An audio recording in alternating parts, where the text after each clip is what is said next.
Voy a empezar la grabación, entonces,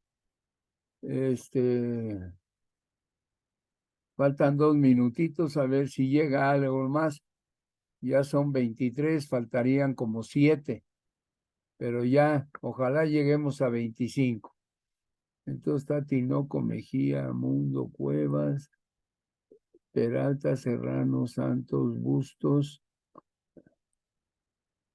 Vázquez, Cortés, Martínez, Gaspar, nuestra asistente, Pérez Solís, Chávez, Soto, Alarcón, Ordaz, Flores de la Rosa, Hernández Rebolledo, Ramos, Hernández y Núñez, ¿no? Aquí al final no nos dice, por ejemplo, aquí quién es esta señorita que está aquí al último. Aquí está nuestra asistente. Acá no nos dice quién es esta señorita. Abajo de Bustos. Aquí quién es este joven. Abajo de la parte de donde está Mundo Cuevas. No dice, pero al menos está a su asistencia, ¿no? Bien, son las 4:09.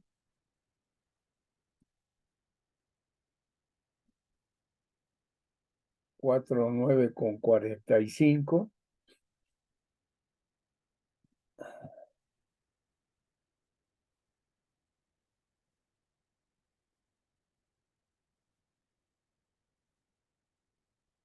Son las 4:10. Así que muy buenas tardes.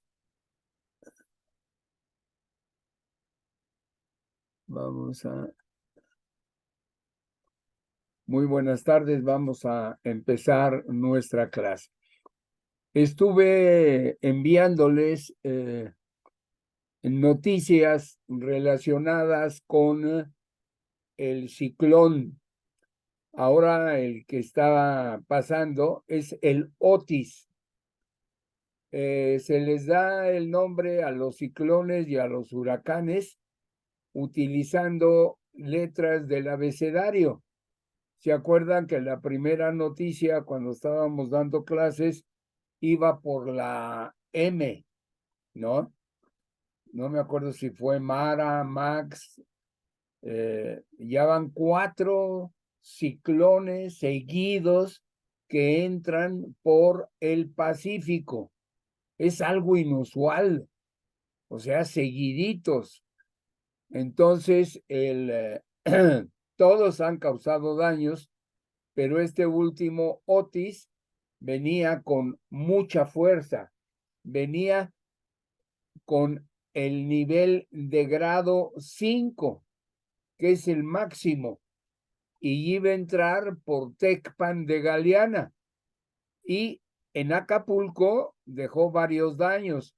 Por esa razón, aquí ya, aquí tenemos, voy a ver bajándome un poquito más.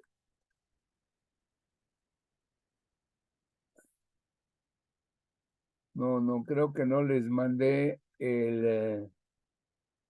les mandé el anterior de Norma. Entonces íbamos en la M, en la N, y ahora está la O. Aquí estaba Norma. Ya hasta acababa de pasar Norma y entra Otis, ¿no? Entonces, ese no les mandé esa parte, pero aquí tenemos, aquí le puse daños en Acapulco por el ciclón actual Otis, edificio de Galerías Diana a una cuadra de la gasolinera. Yo creo que todos, hemos tenido la oportunidad de estar en Acapulco. Entonces, este es Galerías Diana, la Diana Cazadora de Acapulco está una cuadra hacia acá, hacia el frente de la fotografía. y vean cómo estaba esta plaza Galerías. Acá abajo estaba el restaurante Fishers, ¿no? Aquí también había restaurantes y la plaza está interna. Y vean el daño, cómo quedó, ¿no? Todo el edificio, toda esta parte de aquí, mal. O sea que los restaurantes que estaban en el primer piso y en la parte alta, pues son, desde el punto de vista de seguros, daño total. Afortunadamente, ¿se acuerdan que cuando estudiamos toda la cuestión de daños de la naturaleza, generalmente son tres cosas las que debemos evaluar? Personas, daños a personas, daños a valores y daños a estructuras. Afortunadamente no han dicho nada sobre daños a las personas, pero daños a valores, lo que estaba contenido dentro de los inmuebles, y como tercera cosa, los daños a los edificios. Aquí ustedes mismos lo pueden darse cuenta, ¿no? De cómo estaba y cómo quedó. Entonces, todo esto son gastos que se tiene que realizar y que tiene que pagar el asegurador. Entonces, ese es un ejemplo, ¿no? Después aquí tenemos otro, más daños de Otis en Acapulco. Estos ya son del financiero. Aquí tenemos, ¿no? La destrucción en la calle. Mi hijo me estaba presentando a la hora de la comida. Aquí ya lo tenemos agrandado. Aquí vemos los daños que hay. En los hoteles el problema, aquí dice del lado derecho, el huracán Otis arrasó en Acapulco, Guerrero. Reportan casas, hoteles y clínicas destruidas. Turistas aseguran que vivieron horas terror tras el paso del ciclón categoría 5. En redes sociales hay fotos de vidrios y muebles que salieron volando, además de edificio y automóviles afectados. Les decía que mi hijo me estaba mostrando ¿cómo se llaman estos? Videos o como se llame, del Princess. Creo que todos hemos tenido oportunidad de estar en Acapulco y en el Princess, pero de haber alguno que no estuviera, les comento que el Hotel Princess es uno de los hoteles más de boga de hace muchos años en Acapulco, y toda la parte de abajo, ¿no? Son grandes espacios abiertos en los diferentes edificios que tiene. Entonces, imagínense el aire entrando a una velocidad de más de 300 kilómetros por hora, pues entra, y ¿qué es lo que hace? Pues sube. O sea, si en la parte de abajo está abierto y está vacío como si fuera una cúpula, la construcción del Princess, entra el aire por el sentido que lleva el viento y lo primero que hace es subir y buscar salida. Entonces rompe todos los vidrios. En otro reporte van a ver cómo decían los huéspedes en los hoteles que lo que hicieron pues fue refugiarse. La mayoría, yo creo que por lógica, van a sus cuartos, el aire rompe los vidrios, entra agua. Imagínense el terror. Lo mejor es haberse metido en los cuartos de baño. Generalmente el cuarto de baño tiene vías de respiración, pero está más alto, más cerrado. Entonces ahí uno se encierra y la puede librar, ¿me explico? Pero ya roto los vidrios, imagínense el peligro de cómo los pedazos puede hacer daños a las personas. Ya se degradó el ciclón a número 1, pero de que hizo daños, hizo daño. Aquí está toda lo que es ¿cómo se dice? Varitas y todo que va a dar a la carretera y que daña los caminos, ¿no? Aquí está otra vez ya un poco más grande. Aquí vean todo este restaurante y toda esta parte de acá arriba, pues daños totales, el mismo edificio. Así que hay una verdadera necesidad de comprar seguros, ¿no? Para que lo van ustedes allá, ¿cómo se dice? Pues lo van a ver, lo van a ir siguiendo, teniendo noticias sobre este tema y verán que es muy interesante. Vean cómo, imagínense el viento a más de 300 kilómetros por hora, pues a los carros los empuja, ¿no? Y los va amontonando, los va llevando a un rincón a donde hay alguna cierta defensa y ahí va acumulando uno sobre de otro. No he visto, por ejemplo, ninguna foto de lo que es el lugarcito donde todos las lanchas de motor, es el club de playa, pero es donde van a estacionar, digamos así, entre comillas, las lanchas. Pues ha de haber habido destrozos, las ha de haber de amontonado, como lo vimos en los daños que hizo el huracán Katrina en Nueva Orleans.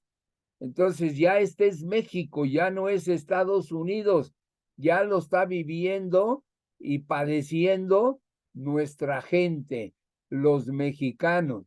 O sea, está de veras delicada esta situación, ¿no? Acá, por ejemplo, ¿qué dice? Es la misma leyenda, lo mismo que se mencionó.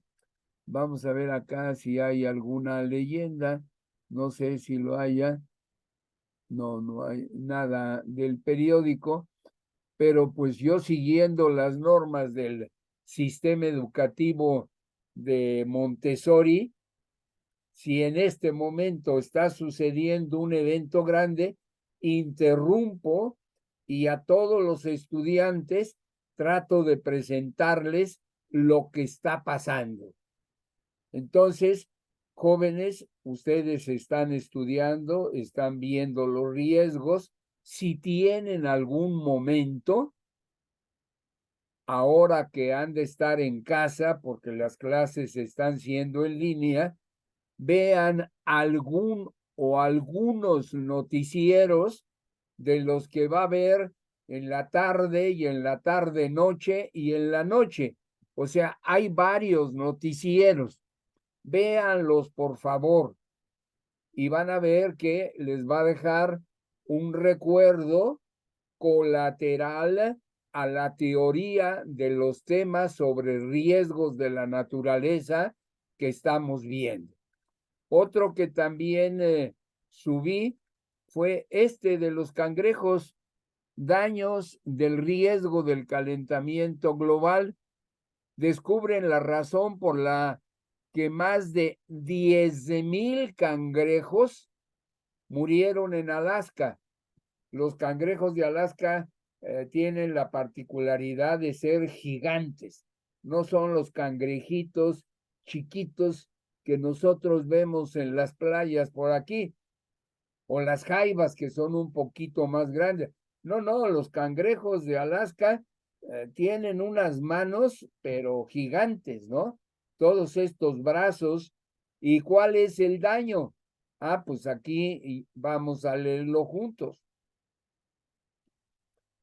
Descubren la razón por qué más de 10,000 cangrejos.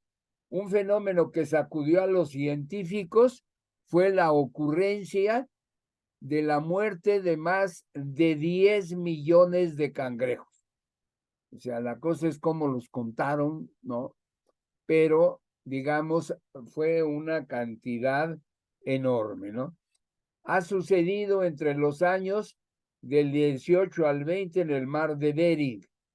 Y el nombre científico de los quinoechetes opilio, así se llama el nombre científico de los cangrejos gigantes. ¿Y cuál ha sido el problema?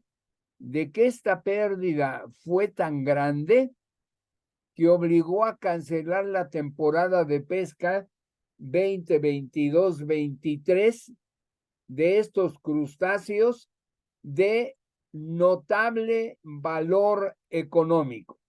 O sea, ustedes pueden conseguir cangrejo de Alaska aquí. Sobre todo son los bracitos, ¿no? Los tentáculos. Y se los traen a su casa, pero son caros. Entonces, en todas partes, como la langosta también son cosas muy caras. Las podemos tener, pero hablando de comercialmente, del valor comercial y del valor gastronómico, pues son de un notable valor. ¿Por qué murieron? ¿No? Hay diversos factores ambientales y también de origen humano. La revista Ciencia, aquí nos dice, aquí está la revista Ciencia, donde hay expertos del Centro de Ciencias Pesqueras de Alaska de los Estados Unidos, mencionaron que la principal causa de la muerte masiva de estos cangrejos fue el aumento de la temperatura del agua registrada en esa zona. O sea, se está calentando el agua del mar. Y esos son los daños. Si se calienta, pues va a dañar todo el ecosistema marino. Y entonces ya va a haber problemas de tipo comercial, va a haber problemas de gastronomía, puede faltar el alimento. Por esa razón, hay que tener muy en cuenta todo lo relacionado con este problema del calentamiento global, que les decía que en la medida de lo posible, ustedes que son jóvenes y que están empezando su vida social y después su vida profesional, pues en donde estén, échenle las ganas para tratar de que esta situación tan delicada del calentamiento global tenga una buena solución, ¿no? Lo que no sé, y aquí sí la regué, no sé si lo están viendo. ¿Lo están viendo? Sí lo están viendo, ¿verdad? Bueno, Creo que sí se ven, profe. perdón. Es que como decía, y otras veces me ayudan, hoy decía yo, pues, ¿qué pasó? Ya se fueron a ver la tele. Bien, No, profe, sí se ve. esta noticia, pues ténganla presente, ¿no? Así que, ni modo, vamos a echarle ganas, ¿no? Dicho eso, vamos a retomar el apunte, como yo desordené la situación por la forma en que está diseñado la unidad temática, yo la desordené, por eso tuve que poner este aviso. Entonces, nada más lo vemos y continuamos con la explicación. Entonces, en este diseño,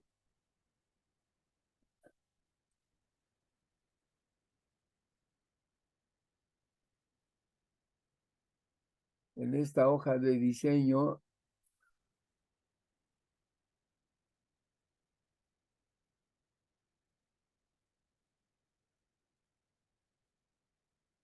Entonces, todo esto, tipos de riesgo, todo lo vimos, todo esto.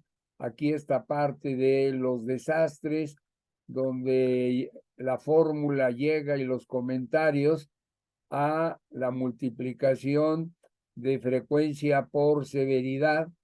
Aquí en la parte de abajo, esta es la más importante, ¿no? Que llega a la parte que nosotros estamos acostumbrados. Entonces, todo eso era tipos de riesgo.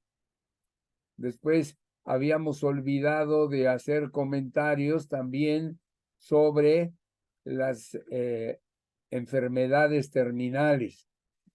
Después sobre el long term disability, o sea, la invalidez de largo plazo, que es cuando ya son los ancianos y los longevos que no pueden salir a la calle, no pueden caminar por sí solos, no pueden comer por sí solos, no pueden bañarse por sí solos, no pueden vestirse por sí solos. Entonces necesitan cuidados muy particulares. Y vamos a ver el crecimiento de unidades de atención a los ancianos. Si ustedes han tenido oportunidad, por ejemplo, acá en la colonia campestre Churubusco, donde tienen su casa, en la delegación Coyoacán, ustedes ya van caminando y de repente ven que alguna casa está arreglada y tiene un letrero de atención a los ancianos. Ya les decía que en Estados Unidos mi hijo trabajó ahí como encargado de una unidad de 4 pisos de atención a ancianos. O sea, todavía eso no lo vemos en México. En Estados Unidos sí se ve por los dos motivos, la guerra y la edad, ¿no? Bien, lo terminamos eso. Después vino el riesgo financiero, donde hablamos de liquidez, solvencia, riesgo operacional. Entonces yo les volví a recordar lo de cáscaras de plátano, de seguros y de bancos, después el apunte del Banco de México, ¿no? Donde habla de medidas básicas del riesgo, después de en donde por qué los bancos grandes no pueden fallar, no pueden tener problemas. Bueno, porque se ocaría un desastre económico tremendo y nunca pueden fallar porque en el momento en que empiece a haber una llamada de atención de alarma, va a entrar el gobierno inmediatamente, ¿no? Después del riesgo operativo, vimos que hay la parte, hay la forma de calcularlo, ¿no? De manera general, de manera estándar y de manera independiente. O sea, deja la libertad que cada empresa, ¿quién deja la libertad? En los bancos es Basilea II y en seguros es Solvencia II. Y deja la libertad para que haya las metodologías propias para fijar la liquidez de las empresas. Entonces aquí está el ejemplo que se presentaba de la binomial de Poisson, de la binomial negativa, o sea, aplicaciones de la estadística que cada uno de ustedes ya conoce, ¿no? ¿Qué otra cosa? ¿Qué otra cosa? Después también presentamos el VAR, que yo les mencioné, la gráfica del VAR y la explicación del VAR, pues la tuvimos cuando comentamos esta parte. Después, todo lo que tiene que ver con correlación, las matrices de correlación, vimos o comentamos el artículo del doctor Erdely, ¿no? En donde habla de la importancia de que, de acuerdo a los acuerdos de Basilea y de solvencia, se busca que se cuente con un capital de riesgo que tenga una probabilidad aceptablemente alta de cubrir el total de pérdidas en exceso que pudieran haber. Entonces, ¿quién pone esos límites y esas probabilidades? En la banca, en México, la pone la Comisión Nacional de Seguros, ¿no? Y la pone la Comisión Nacional Bancaria, ¿no? Pone el 99.9. Y la Comisión Nacional de Seguros, el 99.5. En los bancos es más riguroso.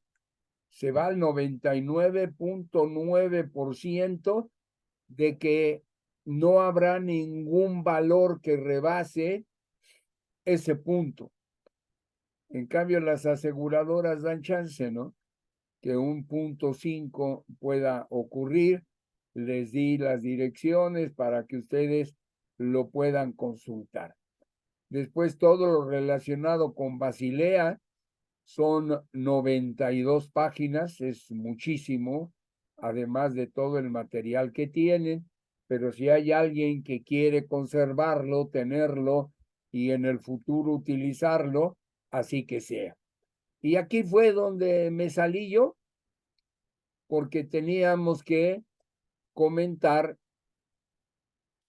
primero los principios de regulación de las instituciones financieras. Entonces, por eso di el sitio del Banco de México, di el sitio de legislación de interés, que fue lo último que comentamos, después de ir viendo los diferentes URL de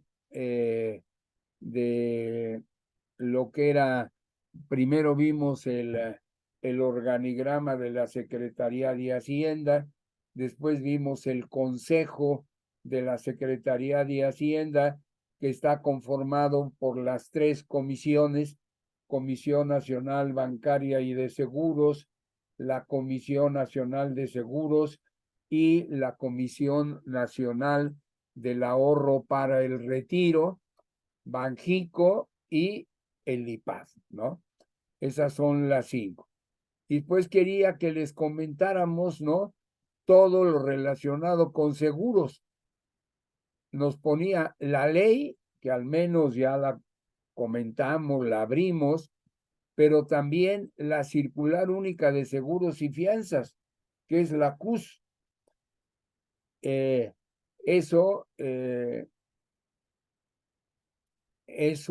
hay una aplicación que se llama la Circular Única de Seguros y Fianzas interactiva, que les permite tener en la pantalla, según el botoncito que pulsen, que le den clic, o va a aparecer en la pantalla la ley, o si quieren la CUS, le dan un clic y ahí va a aparecer todo lo de la CUS, o sea, es interactiva. Después nos mandaba al sistema bursátil, entonces la Comisión Nacional Bancaria, ¿no? Y de valores. Entonces, ahí está la parte de valores, está las sociedades de inversión, ¿no? Pero todo esto que son reglas y circulares y disposiciones prudenciales ya no están por las diferentes modificaciones que a través de los años se han ido haciendo. Por eso no están así en los documentos que aparecen en el Banco de México. Después del sistema bancario, la Ley de Instituciones de Banca y Crédito, es así la vimos, y no hay nada relacionado con la Ley General de Organizaciones y Actividades Auxiliares. Entonces son modificaciones que se han hecho. Para las AFORES, pues nomás comentamos la existencia de la ley, ¿no? Y para todas las anteriores, lo nuevo que ha habido es el gobierno corporativo y la administración de riesgo. Ese es lo nuevo que se ha realizado. ¿Qué cosa es el gobierno corporativo? El gobierno corporativo ya exige que los dueños, el consejo de administración, que generalmente es ahí donde el órgano donde se reúnen los accionistas, los dueños de la empresa, y junto con el director general y sus principales funcionarios, están obligados a estar atentos al desenvolvimiento de las operaciones y de los riesgos que vaya ocurriendo en su empresa. Entonces, ese es algo nuevo, sobre todo en la parte de seguros. En los bancos, en las financieras, pues ya existía un poco más de ese sentido, ¿no? Pero lo que era en seguros no lo teníamos. Entonces, por eso, para nosotros es bueno. Después hablamos del riesgo estratégico. Entonces, por eso, el riesgo estratégico va a alcanzar las inversiones, los clientes, el mercado, la innovación, las operaciones, la reputación, la asociación, la cadena de valor, la contratación de empleados, la planeación, la comunicación, haciendo un esquema, ¿me explico? Pero ¿qué hicimos nosotros? Nosotros nos fuimos a través de entregarles el roadmap, aquí está, el roadmap, nos metimos a conocer la visión, la misión, y después una mirada a la empresa para encontrar fuerzas y debilidades, y una mirada al mercado para encontrar oportunidades y amenazas. Y todo eso, los funcionarios clave, o sea, no entran empleados, no, los que saben, los que son los responsables. Y entonces les dice, ya que conocemos oportunidades y amenazas del mercado, y ya que conocemos las debilidades y las fuerzas de nuestra empresa, ahora vamos a juntarlas y vamos a hacer lo que se llama un SWOT, ¿no? Que también se llama FODA. Es fuerzas y oportunidades, debilidades y amenazas, FODA. Y entonces ahí empiezan a hablar de qué queremos hacer el próximo año, pero cuál va a ser el direccionamiento estratégico mejor para una empresa que conoce sus fuerzas y debilidades y que conoce las oportunidades del mercado.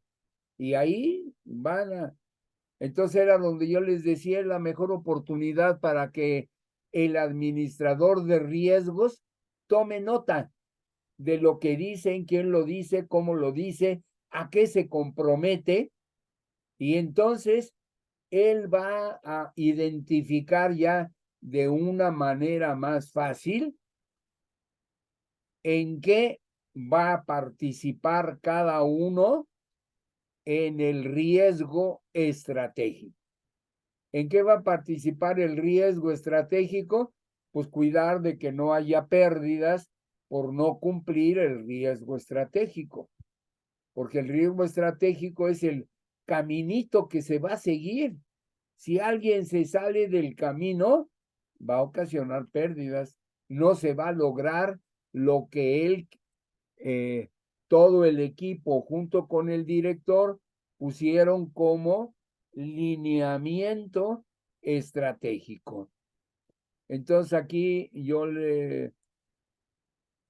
el perfil de riesgo estratégico preliminar debe validarse por los participantes clave y que aseguren que se reflejan sus puntos de vista de los riesgos estratégicos.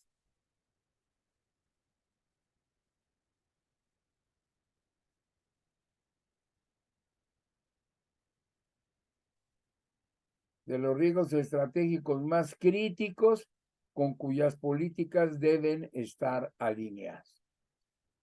Después vimos el riesgo de crédito cuando vimos los del Banco de México.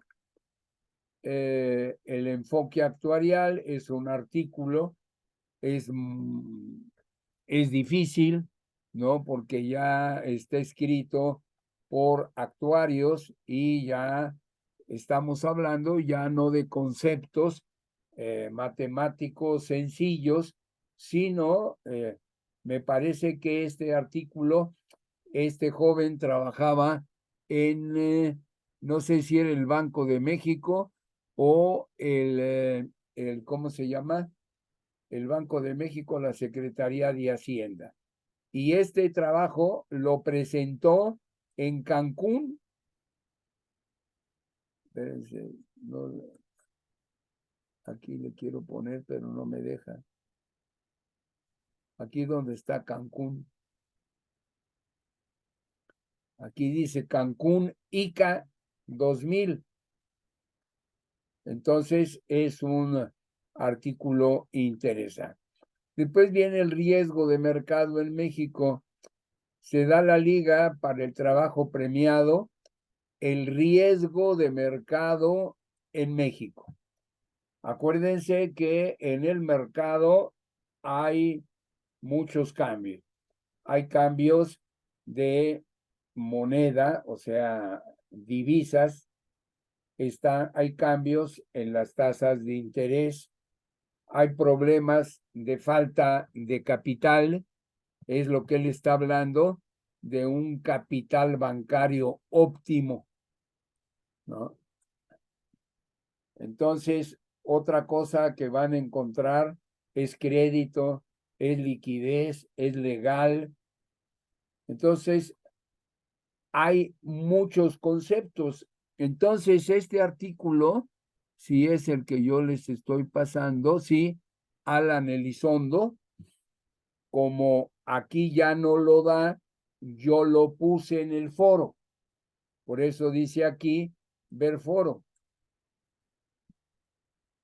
Entonces, ante todas estas variables, aprovechó este actuario, que por cierto es de el ITAMA.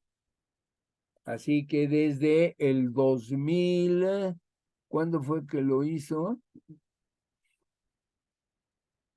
No me acuerdo ahorita, no quiero mentir en ese sentido. Pero entonces él dijo, hay un problema en el riesgo de mercado en México, porque acaba de haber modificaciones de Basilea, actualizaciones de Basilea, en donde dice que una vez que el banco calcule su riesgo de mercado, lo debe de multiplicar por 3. Y es ahí donde vino una serie de discusiones. ¿Por qué 3 y no 5 o no 4 o no 2? Y entonces este actuario dijo, el problema que tenemos en México, primero es la falta de herramientas, conocimiento en todos los para no hablar mal, en toda el área de administración de los bancos. Entonces, ¿qué quieren los bancos? Pues voy a utilizar la fórmula estándar. La fórmula estándar, ¿se acuerdan? Aquella matriz que yo les presenté, que hay dos cartones. En el primero donde habla de las líneas del banco y en la otra en los factores de riesgo. Entonces, ellos dicen, para mí, como Banco Mexicano, me cuesta menos dinero y es más fácil irme por la suave. ¿Y cuál es la suave? Pues utilizar la fórmula estándar. ¿Para qué me voy a meter en los métodos propios de capital para buscar el capital bancario óptimo? Me va a costar más dinero, no hay la pericia todavía bien desarrollada en el mercado mexicano y entonces pues va a salir contraproducente. Entonces, esta persona, Alan Elizondo, dijo, yo voy a presentar un trabajo en un concurso que hizo el IMEF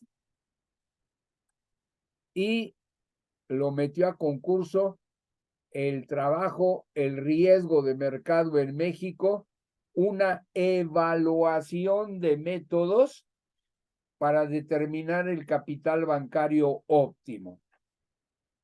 Entonces, ¿qué fue lo que hizo?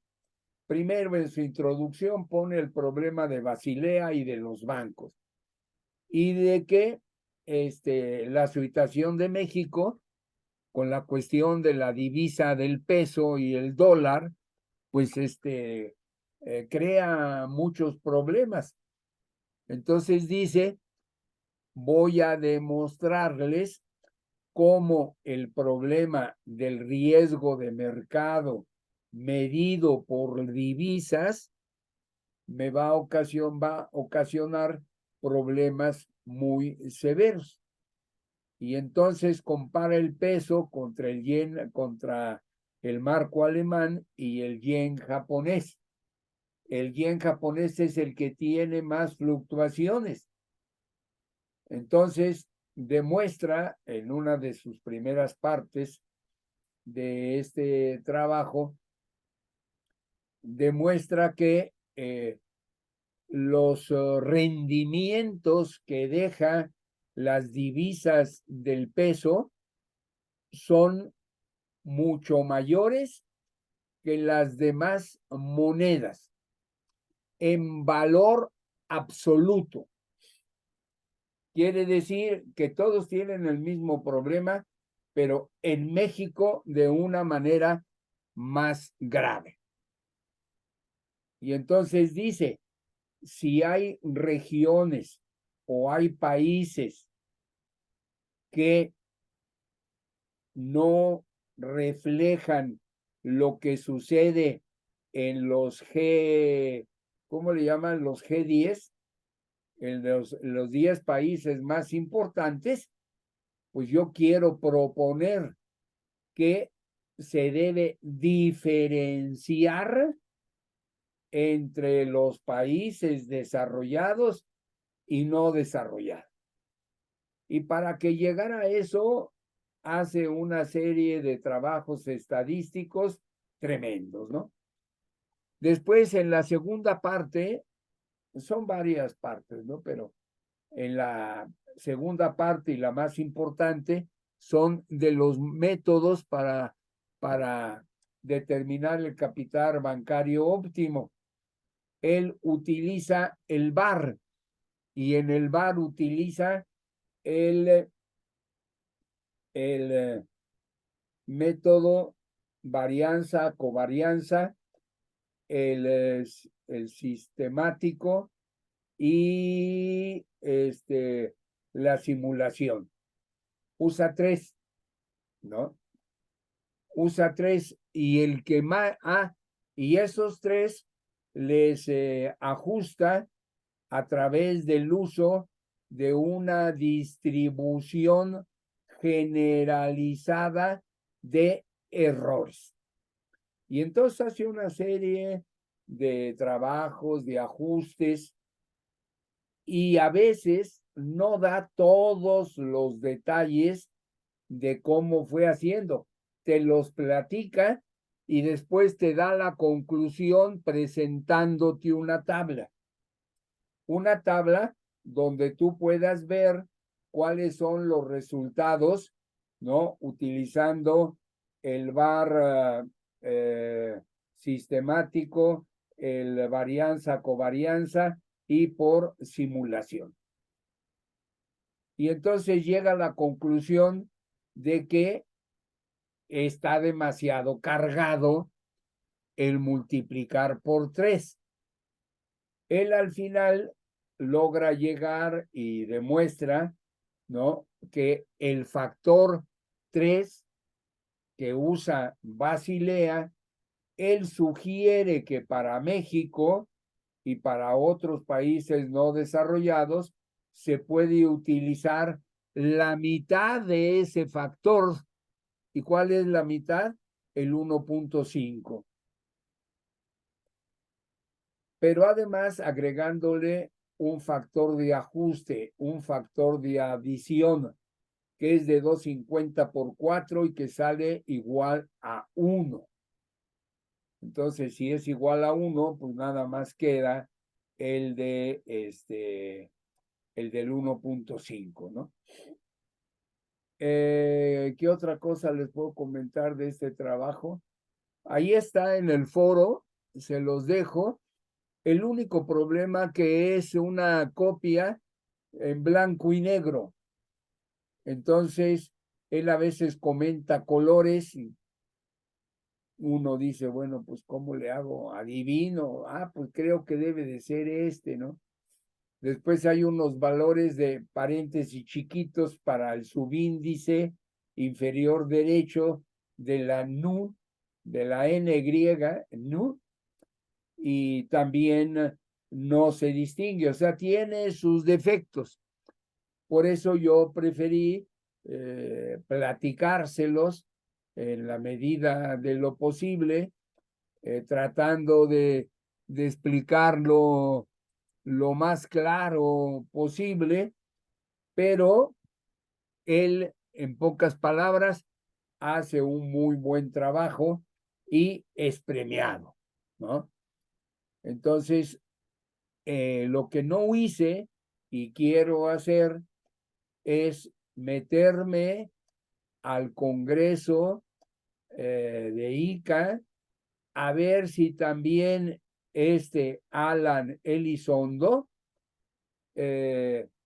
lo presentó o nada más lo presentó en el IMEF. Meterme de una manera más fácil a la International Actuarial Association, la IAA, y un poquito más difícil va a ser meterme al IMEF. ¿Por qué meterme al IMEF? Porque para que tú puedas gozar de todos los documentos que hay, pues tienes que ser socio y no necesariamente se va a pagar o voy a pagar yo una membresía por andar buscando artículos y es una membresía anual bastante cara, ¿no? Pero en fin, la lucha se le hace y si hay alguna pregunta, pues me lo pueden hacer favor de hacerlo. Y entonces las herramientas, pues la más importante, perdón, son los modelos de VAR.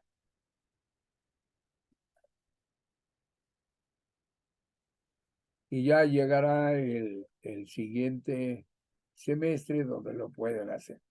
Y después, todo lo relacionado con la parte matemática, pues todo esto es materia de teoría del riesgo 1, ¿no?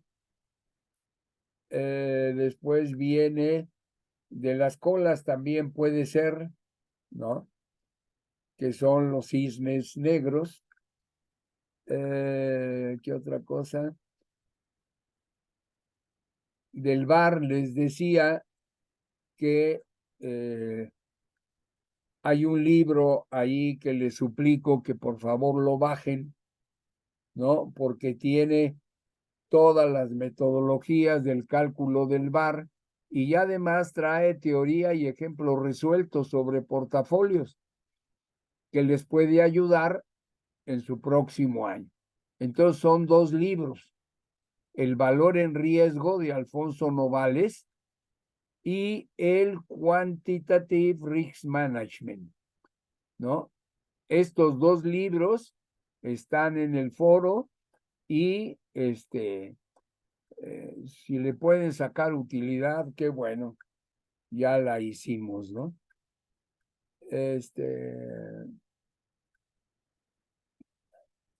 Y ya después viene respecto a la volatilidad de los rendimientos, se aplica pues la varianza y vienen las combinaciones de análisis de la varianza, ANOVA, y la ANCOVA, análisis de la covarianza. Y la ANCOVA es una función de ANOVA y de la regresión lineal múltiple. Y después estos tres valores, ¿no? Que nos van a ir definiendo, sea el tipo de distribución que tengamos, pero siempre va a ser la parte de pérdidas. Si es normal, será por la izquierda, ¿no? Y generalmente las demás se trabajan por la derecha porque estaremos hablando de rendimientos positivos, ¿no?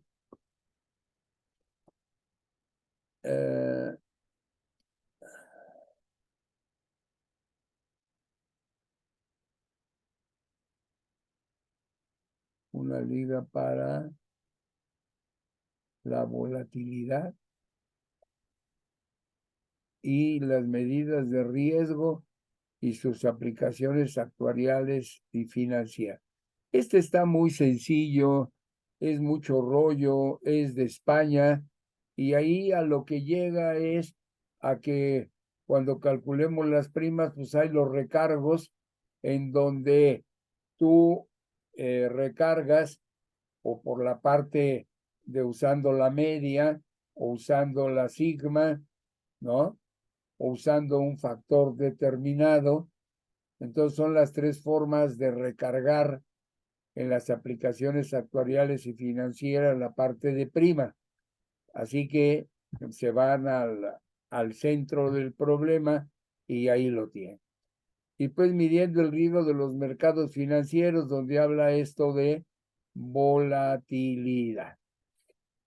Bien, entonces con eso ya terminé mi diseño y me quedo tranquilo de que aun cuando lo haya alterado esta parte, pues que esté claro que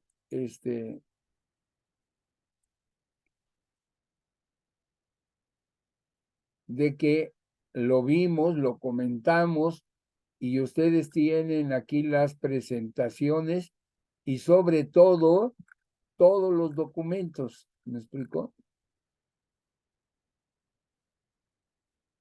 Aquí está el riesgo de mercado de Alan Elizondo.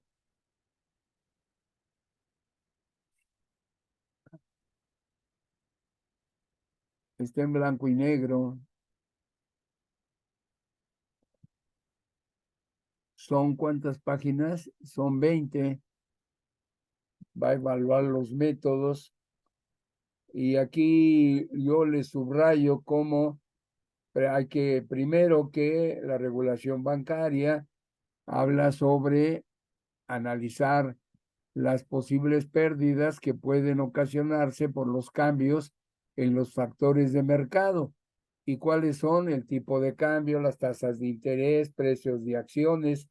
Después viene Basilea en el 1988, después, años después, en donde viene a buscar que usen la metodología. Aquí nos da la metodología A ver cómo le hago para que...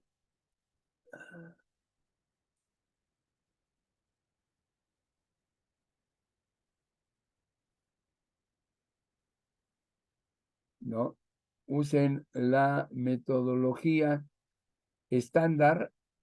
No pinta. La metodología estándar o el uso de modelos internos. La metodología estándar, ¿se acuerda?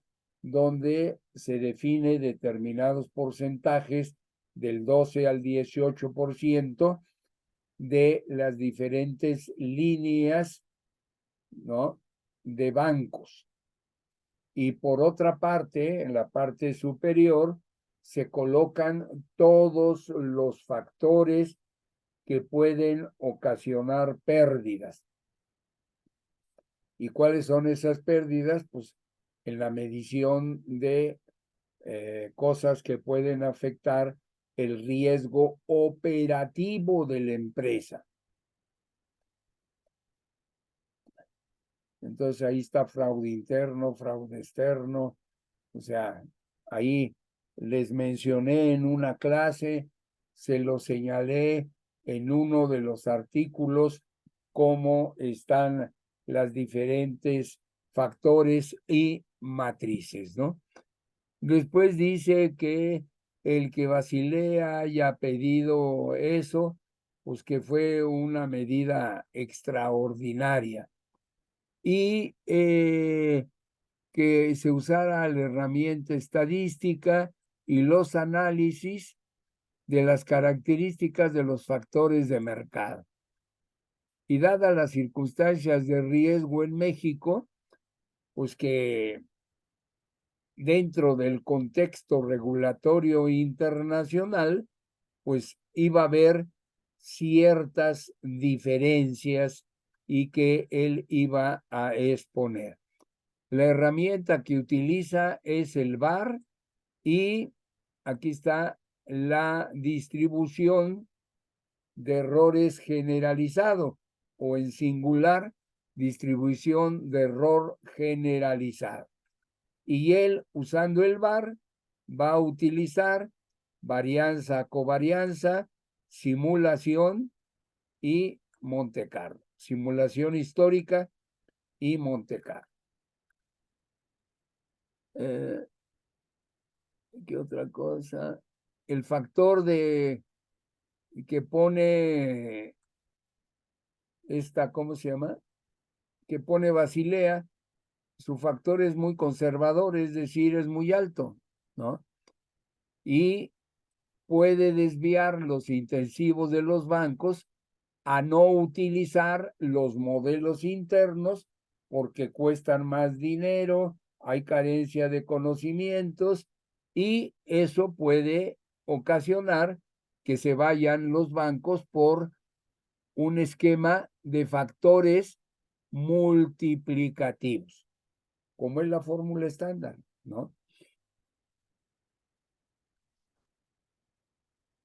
Entonces, lo que él quiere y lo que él propone es que al final de este documento hay una propuesta que él presenta, ¿no? Y es una alternativa, aquí le llama, una alternativa para mejorar la precisión de los modelos en México. Y que es un sistema, un esquema de factores similar al de Basilea. ¿Qué hice? ¿Qué hice?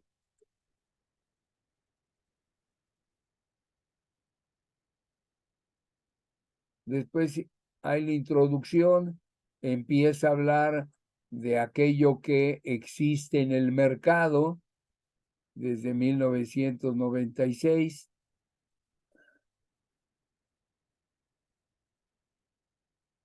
Después,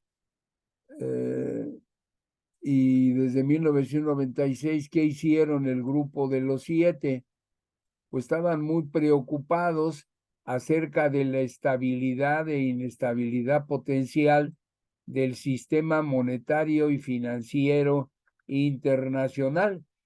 Después vino la propuesta del Comité de Basilea ya en el 97 y del economista, de Goldstein Turner, etcétera, etcétera, y el grupo de los G10, ¿no?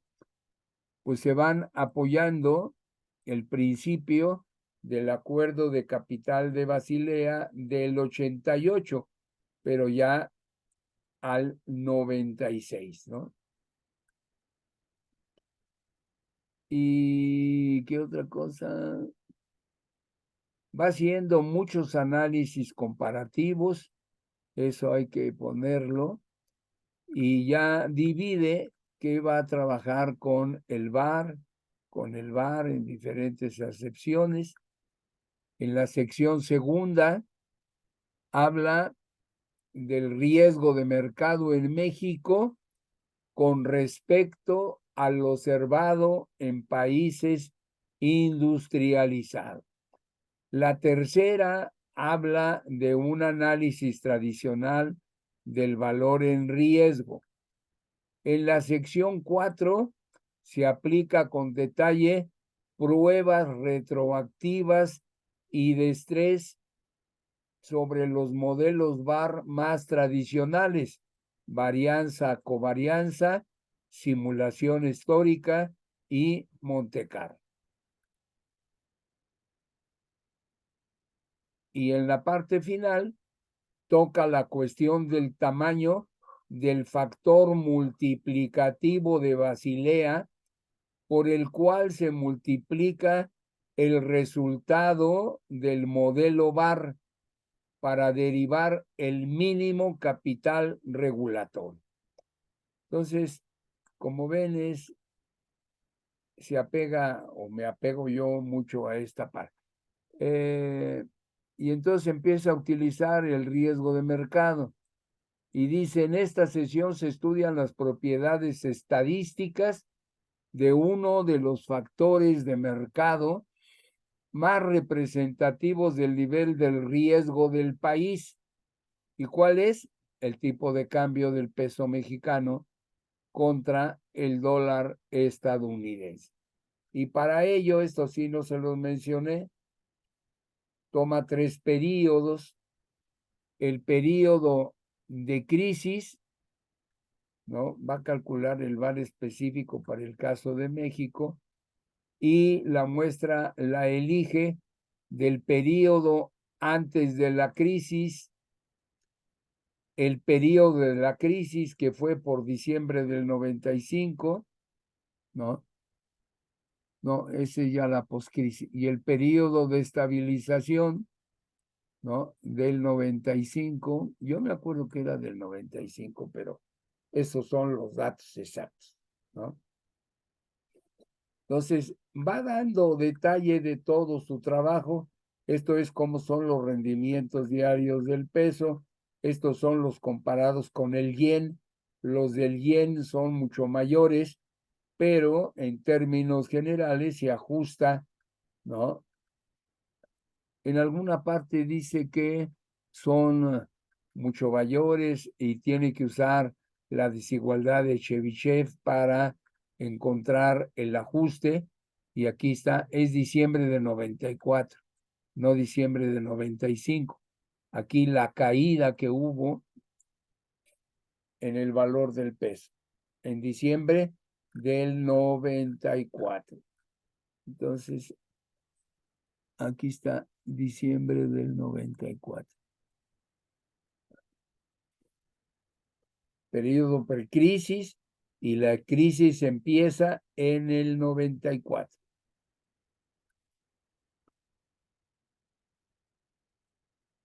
Aquí está cómo está la normal y cómo los rendimientos, ¿no? Pues no checan con la normal, la frecuencia no checa con la normal. En cambio, el marco alemán y el yen japonés, pues bien que mal están mucho mejor distribuidos.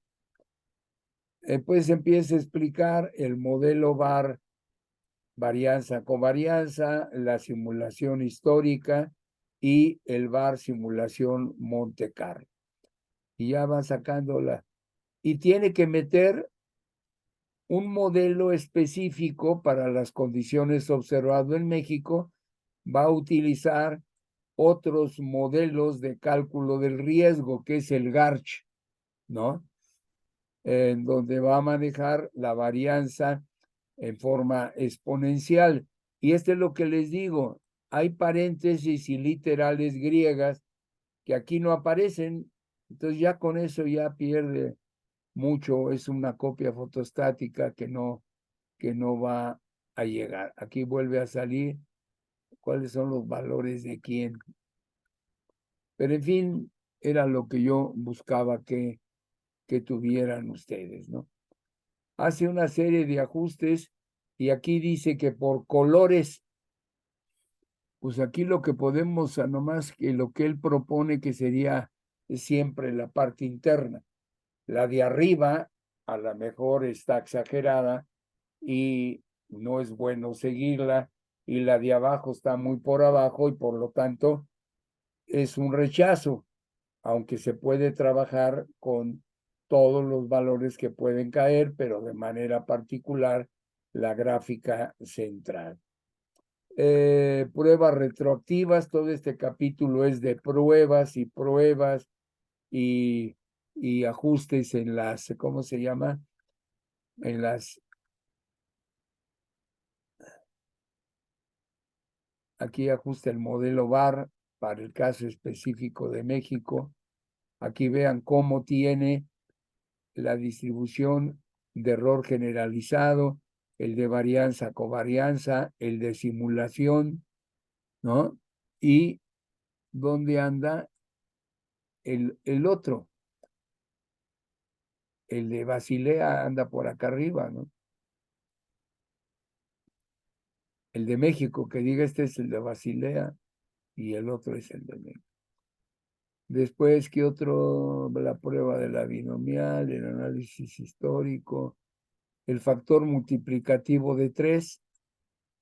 Ya saben qué cosa es el multiplicativo de 3. Vuelve a usar y aquí ya empieza a ver varianza, covarianza, simulación y la distribución de error generalizado. Entonces, en el periodo de crisis, en lugar de 3, se hubiera tenido que utilizar 18. O sea que de 3 sería por aquí, ¿no? Y aquí hay un piquito, pero por el color no sabemos cuál es. Entonces, aquí el factor se fue hasta el 18 y ya después hace sus diferentes evaluaciones, cómo va ajustando las diferentes gráficas, el de la simulación, ¿no?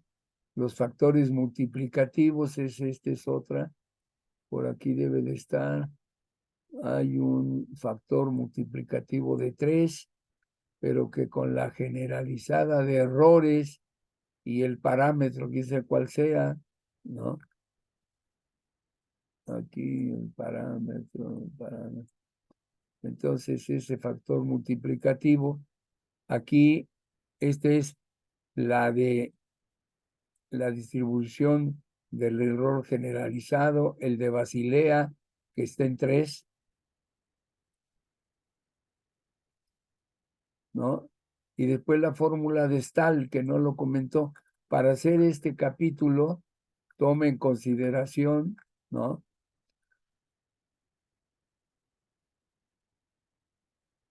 Lo de Stahl,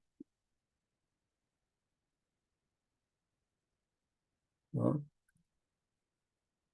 Lo de Stahl lo agrega y hace los factores multiplicaciones utilizando Stahl, Basilea y la distribución de errores generalizados. Y pues aquí es con factores 3 y factor aditivo 0. El valor menor, ¿cuál sería en época de crisis? 16,315 serían el costo de oportunidad, las pérdidas, y en cambio con el VAR de la distribución de error generalizado daría 27,138. Entonces él ya busca el punto medio aceptable.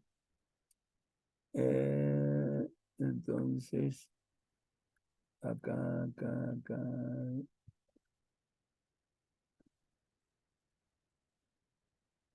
Aquí está.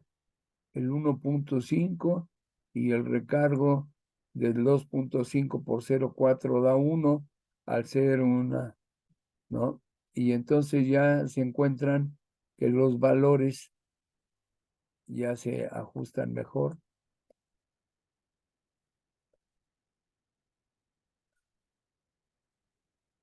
Y el VAR con distribución de errores generalizado en el periodo de estabilidad es mejor que el de 43,760. Y la conclusión es lo que yo les decía,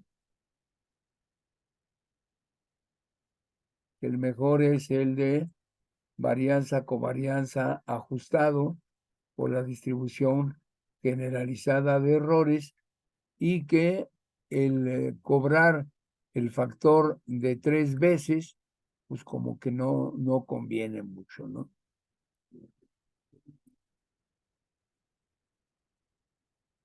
Se propone el modelo de varianza covarianza corregido por el factor de la distribución de error generalizado de 3 baja 1.5, y el problema real se centra en el hecho de que al ser altos los requerimientos, los bancos pierden todo incentivo a mejorar sus modelos VAR, dado que el capital exigido es en ocasiones, ¿no?,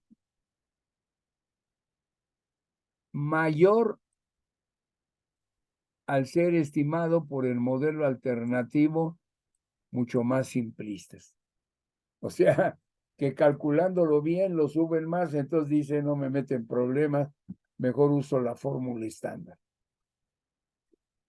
Ojalá que cuando ustedes ya lleguen al campo del trabajo, pues ya puedan ver Basilea, ya está en funcionamiento, y a ver qué noticias diferentes puede haber.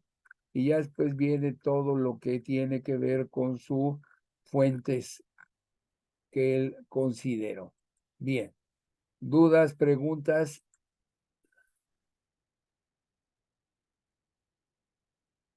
O sea, son pláticas, son comentarios sobre cada una de estas situaciones que estamos bajo o que estamos viendo y que tenemos bajo estudio.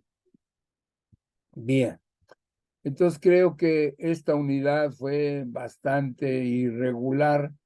Falta el libro de valor en riesgo de España, ¿no?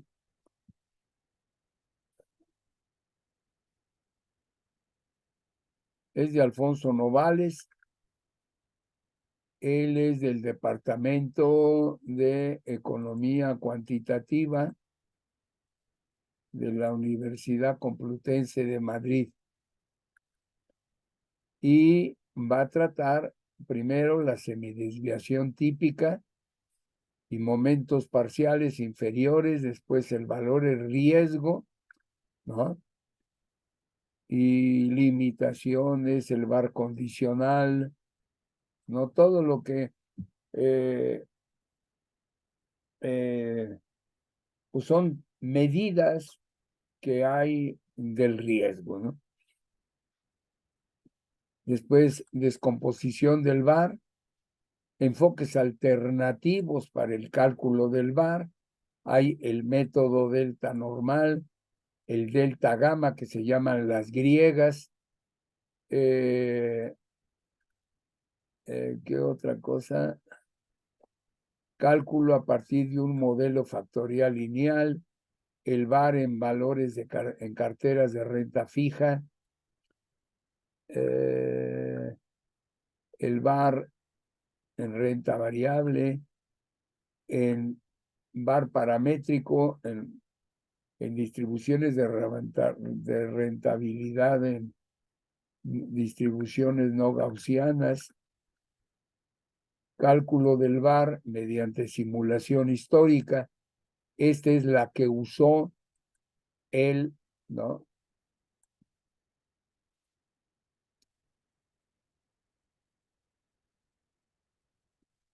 Riesgo de estimación que pudiera haber. Y ya vienen los apéndices. Y aquí sale el modelo Garch.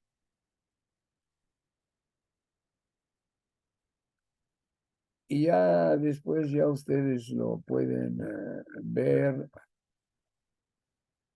Hay algunos artículos, a lo que yo voy son a los ejercicios que pueden tener o pueden encontrar, ¿no?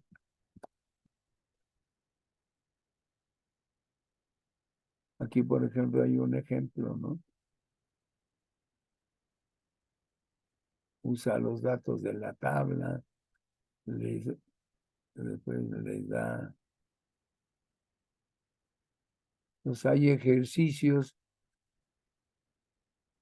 que ya, si alguien está interesado en el siguiente semestre, pues ya puede ampliar el tema que el maestro les dé en clase y él solito, que es como a veces uno avanza más. Los ejemplos, aquí están. Otro ejemplo. O sea, ahí se los dejo, ¿no?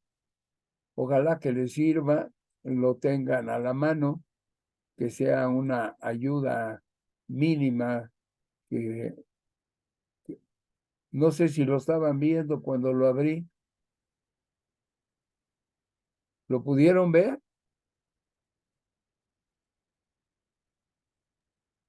No, profesor. Ah, entonces déjenme regresar. Qué bueno que me han de estar cansados, porque ahora sí los noto muy, muy lejos. Entonces el libro lo abrimos.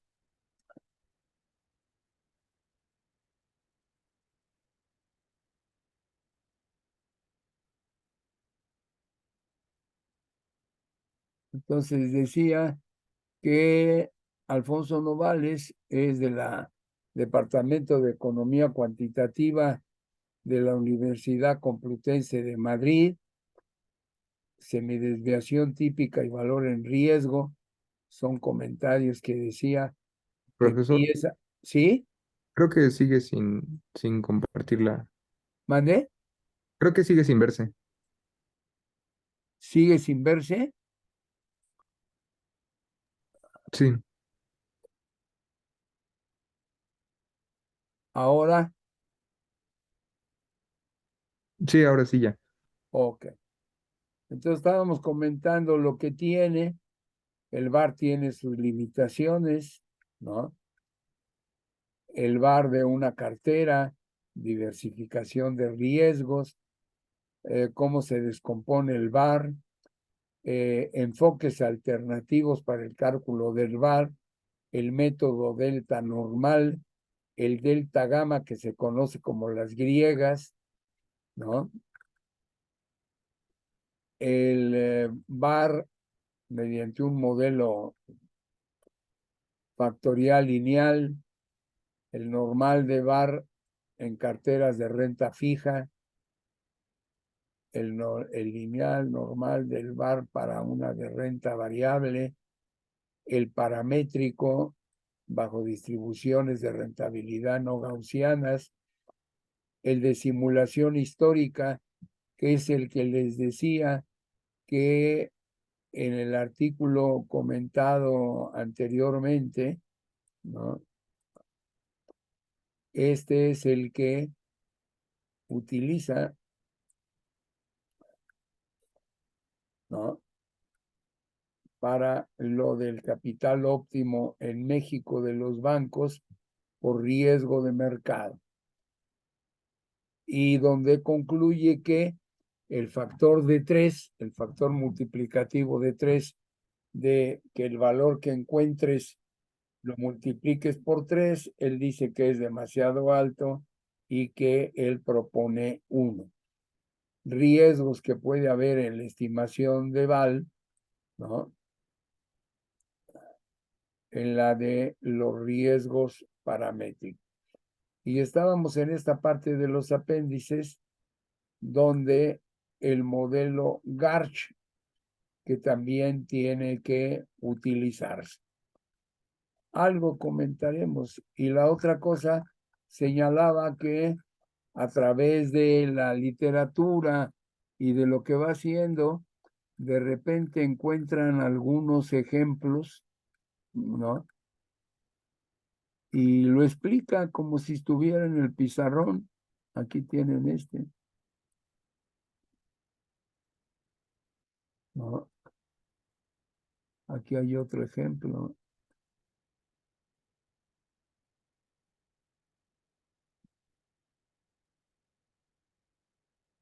Hay unos que señala, pero están en un disquete. Están en un disquete y ese sí no lo tengo. Por eso nada más señalo que, pero hay uno que tiene, voy a ver si encuentro uno.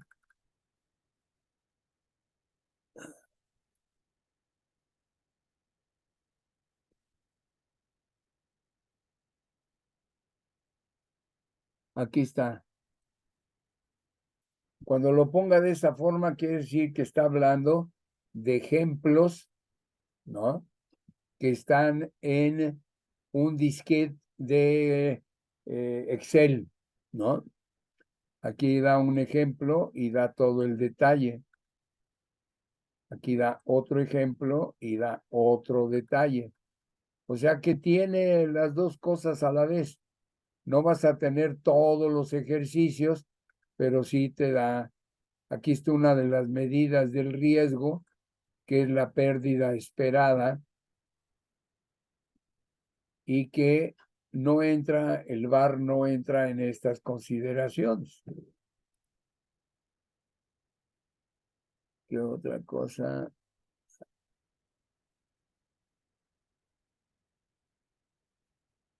Aquí está otro ejemplo. Este está en el disquete y lo pone y pone su respuesta.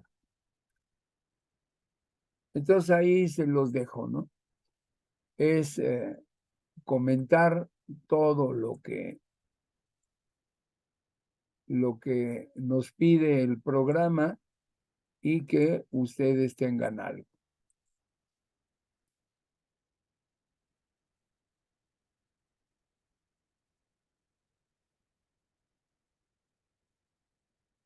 Bien. Entonces, después de la 3, sigue la unidad 4.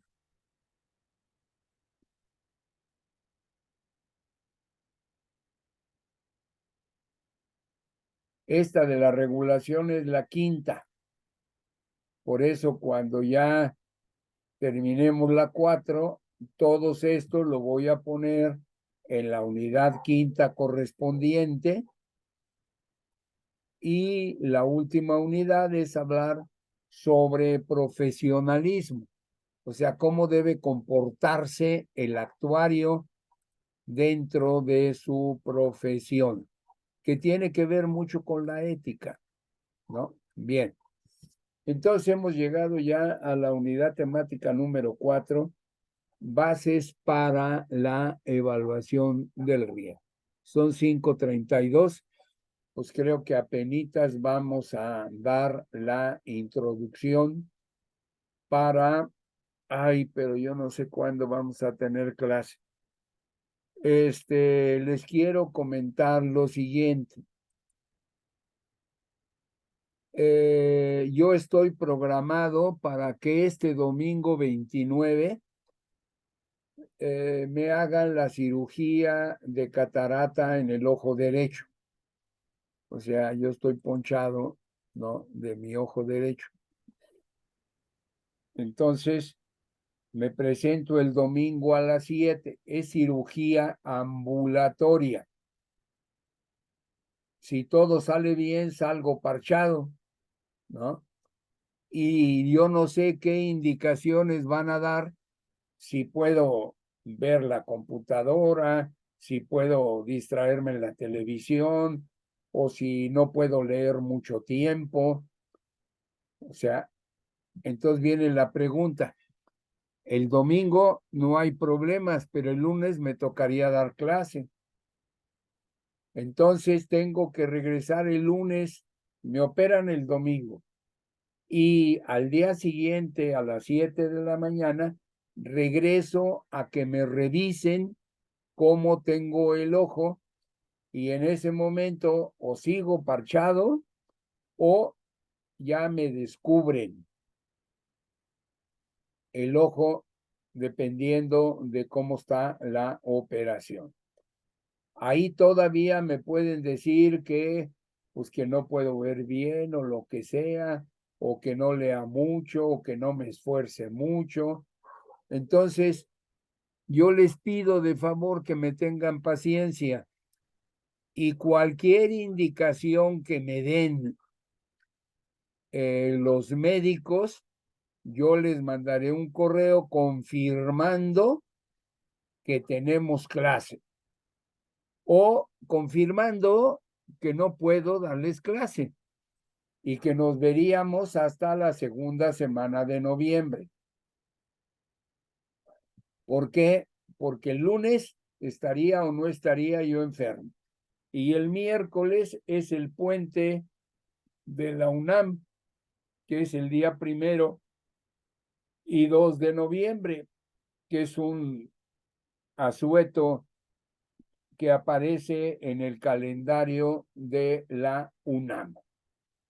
Entonces nos está cortando el plazo, es una lástima, pero al menos estoy con la conciencia tranquila de que vimos el riesgo operativo lo mejor que hemos podido hacer.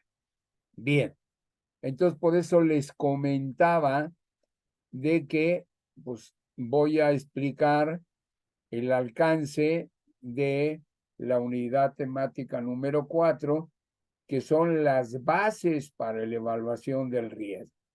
Y entonces, el contenido de la unidad temática número 4 nos habla de todo lo relacionado y encaminado a las bases de evaluación de riesgos.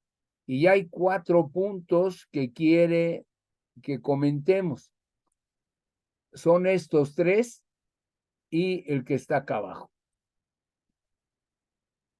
No sé cómo le pudiera hacer, pero hay los métodos analíticos de evaluación del riesgo, los métodos de simulación, los métodos estocásticos y el 4.4, los métodos estructurales. Y después de los métodos estocásticos, estos 8, si ustedes se fijan, está ya con letra cursiva. No sé, yo lo hubiera querido meter para que se viera perfectamente que son 4 métodos, ¿no? Para la evaluación del riesgo.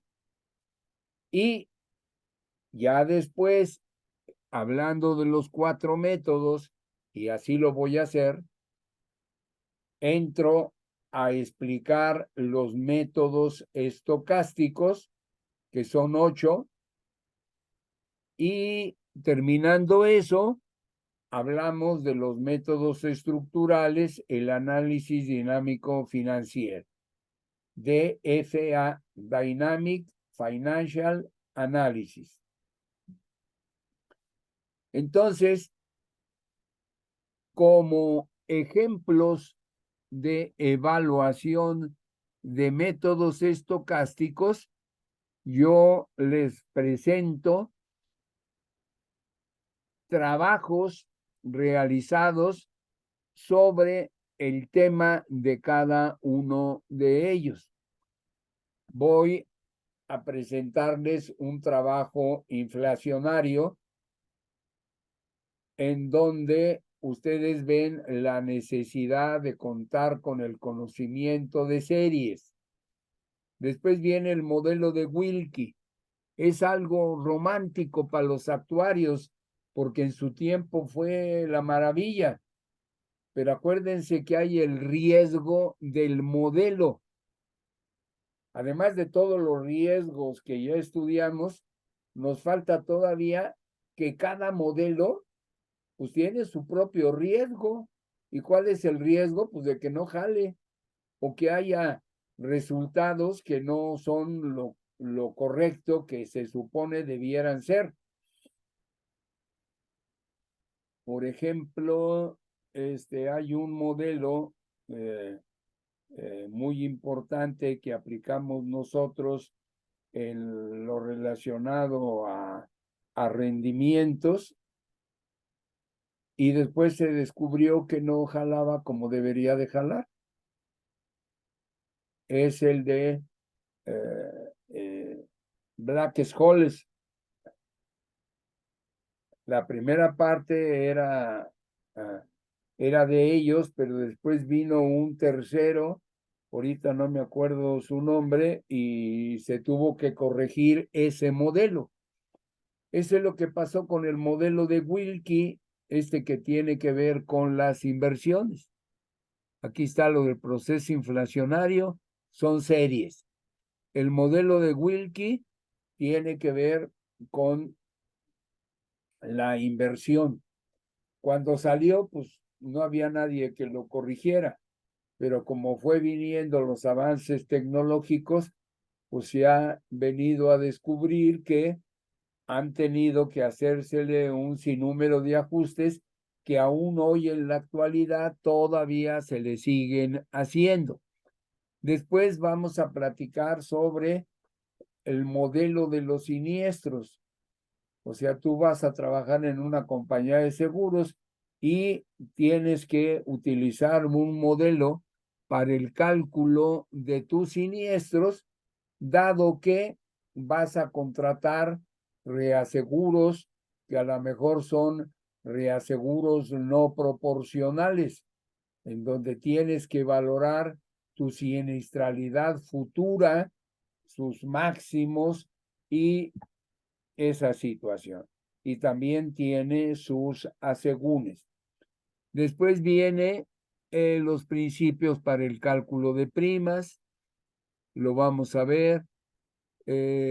También cómo se modelan los gastos, los impuestos y los dividendos, y el de primas y el de solvencia y utilidades. Pues hay un modelo, ¿cómo se llama? De los suecos, de Pentikainen, Mantala, los que son autores del libro de Risk Theory, y lo están estudiando a lo mejor alguna parte de ese modelo. Nosotros aquí vamos a ver el cuadro general. Después, como punto número 6, 4.3.6, simulación del proceso de seguro, cómo mediante sumas, restas y multiplicaciones podemos conjuntar una serie de ecuaciones y valorar en última instancia las pérdidas o las utilidades. Problema del requerimiento de capital. Eso ya es solvencia y eso viene perfectamente desarrollado en la CUS interactiva. Aquí nada más comentaremos la parte esencial, cómo se conforma el requerimiento de capital de solvencia en México. Y finalmente, evaluar los límites de retención. Hablamos del reaseguro, sabemos qué es el pleno de retención, cuál es el exceso, cómo hay reaseguros de exceso, ¿no? Que son pues, reaseguros proporcionales, y entonces eso lo vamos a platicar. Entonces, repito, hay 4 tipos de métodos, que no son los que están subrayados con azul, sino es el 4.1, 4.2, 4.3 y 4.4. Métodos analíticos, métodos de simulación, métodos estocásticos y métodos estructurales. Y en los métodos estructurales, ¿no?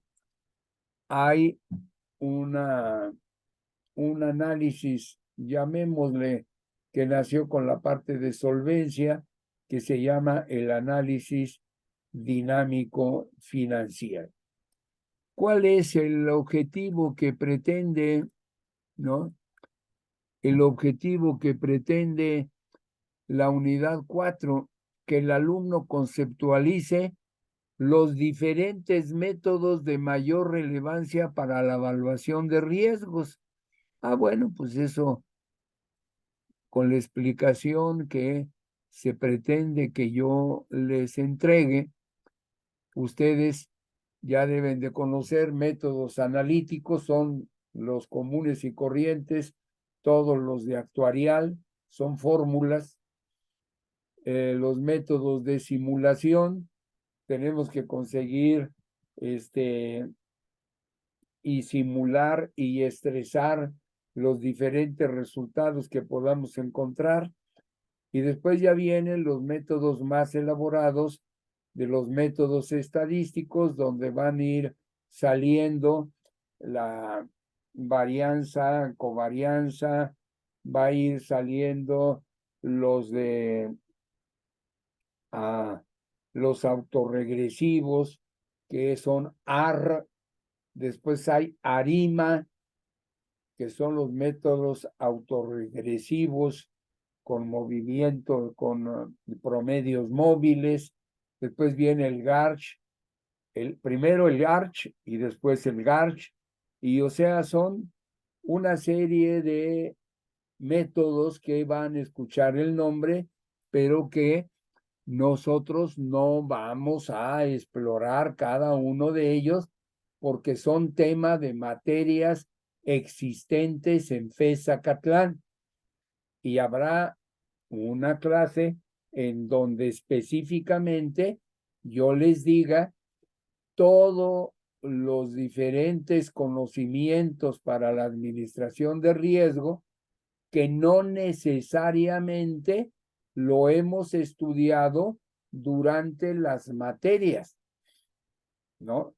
A esta le dieron el nombre de relleno de administración actuarial, pero una cosa es la especialidad de administración de riesgos, que requiere mucho más de lo que es la probabilidad y la estadística, sino ya es la aplicación en diferentes modelos estocásticos, ¿no? Así que esto es lo que vamos a desarrollar, y de los que tienen mayor relevancia, pues ya lo decía, analíticos, simulación, estocásticos y estructurales. Bien, ya me quedan 15 minutos. Ya cuando tengamos la próxima clase, pues ya tendremos el diseño que voy a seguir para dar esta unidad, que equivale al material que deben de estudiar y conocer, apoyándose con los materiales que se encuentran en el foro. Bien. ¿Dudas, preguntas, por favor? No, profesor, gracias. Bueno, Todo bien, profesor. pásenla bonito, que Dios me los bendiga, y Muchas primero gracias. Dios, ahí les pido una oración para que salga bien mi operación. Hasta Gracias. Que luego. vaya bien en su Ojalá operación, que le profe. Nos salga bien. vemos. Bye, bye. Bye.